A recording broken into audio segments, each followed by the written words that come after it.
ආල වඩන අකුරු පහේ තේරවිල්ල සකි රෑට නිදන තනි පැදුරේ නැති සිහිනකි සකි ආල බිඳුණු දා කුමටද කඳුළු සලනු සකි ආල වඩන යන තේරුම බෝසත්කම සකි. මේක පුතේ එන්නේ මේ හුලවාලි චිත්‍රපටයේ.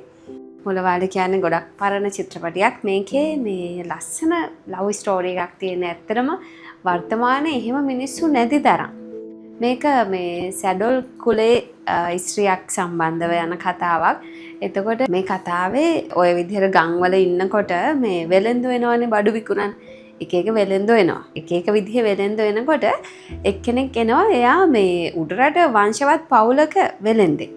හරි මෙයා ඇවිල්ලා මේ දැන් මේ කතාවේ ප්‍රධාන චරිතය සුබා. සුබා ටිකක් මෙයාට කැමති වෙනවා. හරි එතකොට සුබාගේ මහත්තයා තමයි දාරා. දාරාට මේක කනින් කොනින් ඇහෙනවා මේම සුබාර මේ වෙලෙන්දත් එක්ක සම්බන්ධයක් ඇති කරගෙන තියෙනවා කියලා. නමුත් දාරා මේක විශ්වාස කරන්නේත් නැහැ. ඒ තරමටම දාරා සුබාට ආදරේ. මිනිස්සු කිව්වට විශ්වාස කරේ නැති වුණාට දවසක් මෙයාගේ ඇස් දෙකටම දකිනවා වෙලෙන්දත් එක්ක සුබා ගමේ තැනකට වෙලා ඉඳගෙන කතා කර කර ඉන්නවා මේ දාරාගේ අතටම අහු වෙනවා. ඒ වෙලාවේ දාරා අතේ තියෙනවා කෙටේරිය. කෙටේරියේ දාරාට ඉලක්කේ වරදින්නේ නැහැ. දාරා කියන්නේ හොඳට එහෙම පුරුදු කෙනෙක්. දාරා මේ කෙටේරිය දමලා ගහනවා. ගැහුවම අර වෙලෙන්දට වදිනවා. වැදුනහම මේ එයා ලේ පෙරාගෙන වැටෙනවා. දැන් දාරාට ඇත්තටම ඉලක්කය ගැන සැකයක් තිබ්බේ නැහැ. දාරා ගහනවා. මේ පුදුම හිතෙනවා දාරාට මේ සුබා අඬන විදිහ දැක්කම. එයා කෑ ගහ ගහ පොළවේ හැපි හැපි අඬනවා. මේ තමන්ගේ බැඳපු කෙනානේ තමන්ගේ ගෑණි. තමන්ගේ ගෑණි වෙන මිනිහෙක්ට මේ තුවාල වුණා කියලා වෙන මිනිහෙක් නිසා පොළවේ හැපි හැපි අඬනවා. ඒතකොට දාරාට මේක දරා ගන්න බැරි වුණා. දාරා පුදුමයටපත් වුණා. මේ මගේ මාත් එක්ක මේ එකට එක ගෙදර ඉන්න ගෑණි. මෙච්චර කොහොමද වෙනස් වුනේ? හැබැයි එතකොට දාරා කියනවා සුබායකි උඹ අඬන්න ඕනේ නැහැ. අපි බිබිල ඇත්තව හොඳ කරගමු කියලා වෙලෙන්දව උස්සගෙන යනවා. ගාමිණී ෆොන්සේකා මේ ප්‍රධාන චරිතයට රංගපාන්නේ. අරයව බිබිල ඇත්තව උස්සගෙන ගිහින් ගෙදර තියාගෙන බිබිල ඇත්තවම හොඳ කරනවා. හොඳ කරාට පස්සේ සුබාට කතා කරලා කියනවා සුබා උඹ යන්න ලෑස්ති වෙයන් බිබිල ඇත්තෝ එක්ක. සුබා උඹටත් මාව එපා වුණා නේද? බිබිල ඇත්තට කියනවා බිබිල ඇත්තෝ උඹ මගේ ගෑණි වරන් ඵලයක් කියලා දෙන්නම පිටත් කරලා යවනවා. හැබැයි යන්න ඉස්සරහට බැස්සට පස්සේ කියනවා උඹ මගේ ගෑණි අරන් ගියාට කමක් නැහැ. හැබැයි ඒකිට කිසිම දුකක් දෙන්නේ නැතුව උඹ බලා ගන්න ඕනේ. එහෙම නැති වුණොත් මං සංසාරයෙන් සංසාරෙට උඹ පස්සෙන් එනවා.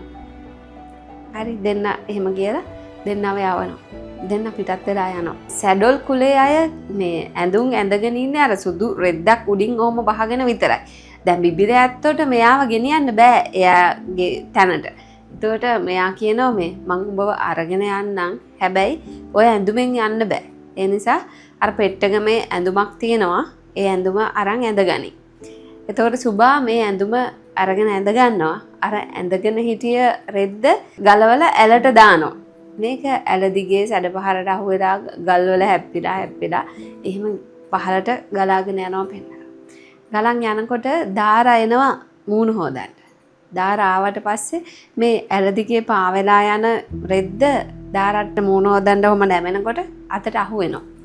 අතට අහුනාම දාරා මේක අරගෙන පපුවට තුරුල් කරගන්නවා. පපුවට තුරුල් කරගෙන මේක ගෙදර ගෙනියනවා. ගෙදර ගෙනිච්චාම මෙයාට මතක් වෙනවා මේක එයා අරගෙන දුන්න රෙද්දක්. හරි. ඒ කියන්නේ මේ කතාව ඇතුලේ සම්පූර්ණයෙන්ම මේ දාරාගේ ආදරය. ඒ කියන්නේ ආදරය ඇතුලේ තියෙන පරිත්‍යාගය, කැපකිරීම, සමාජයට දෙන පණිවිඩය ඒ සියල්ලම මේක ඇතුලේ තියෙනවා. එතකොට දැන් විශ්වවිද්‍යාලෙ ගිහින් ඉන්න තරුණ දරුවෝ පවා තමන් ආදරය කරන කෙනා වෙන කෙනෙක් එක්ක සම්බන්ධකමක් ඇති වුණොත් මරලා දානවා. මේ පිහියෙන් අනිනවා. හැබැයි බලන්න මෙච්චර මේ ඈත අතීතයක නිර්මාණය වෙච්ච කතාව ඇතුලේ කොච්චර සංවේදී අර සත්තු මරණ කෙටේරිය හැම වෙලේම අතේ තියෙන මිනිස්සයා. නමුත් ආදරේදී එයා කොහොමද ඒකට ප්‍රතිචාර දක්වන්නේ? එයා කොහොමද පරිත්‍යාගශීලී වෙන්නේ?